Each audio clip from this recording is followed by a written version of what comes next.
For most of us, our restaurants are small businesses, right? We fuel the economy.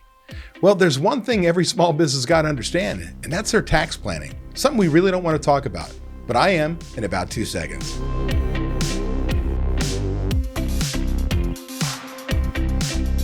Hello, this is Dave Scott Peters, creator of the Restaurant Prosperity Formula, and I'm going to tell you, I usually talk about making money. So much so that, do me a favor, make sure you subscribe to my channel and you'll be notified on my weekly tips to help you make more money in your restaurant. Maybe even throw a comment down below if you like this video. But here's the deal.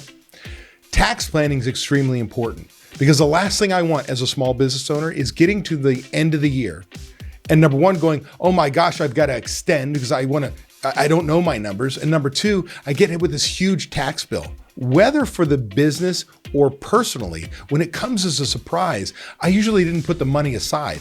Don't you ever have that problem? Because here's the deal. What should you do? How can we make it that you can tax plan properly for your business and for yourself? Well, number one, it starts with an annual budget. See, if you've got a budget for what you think you're going to do in sales, what you think your cost of goods sold is, your labor cost is, each line item, we can see where your profit and loss is month after month after month. And then if we really look at that budget and measure every single month, we adjust it monthly for sales were lower than expected, costs were higher, we had an extra advertising expense, we had a new piece of equipment we didn't expect, right? We can see what happens to our cash flow. That's important, that pays our bills. But right now, we're also looking at taxes. Because now on a quarterly basis, I want you to meet with your CPA.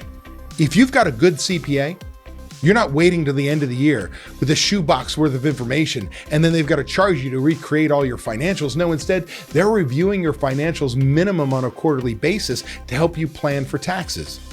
And if it's done right, most CPAs will tell me your business, your restaurant will probably not pay any taxes.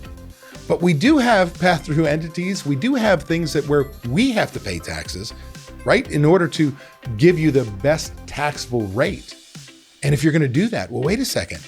That CPA's got to know not only where your income is going to be or where it's not going to be in your restaurant, but any other entities, other businesses, whether you've got rental properties, another restaurant, you've got another business, you've got income that you've got from investments. And they've got to look at that too so that they can help you plan.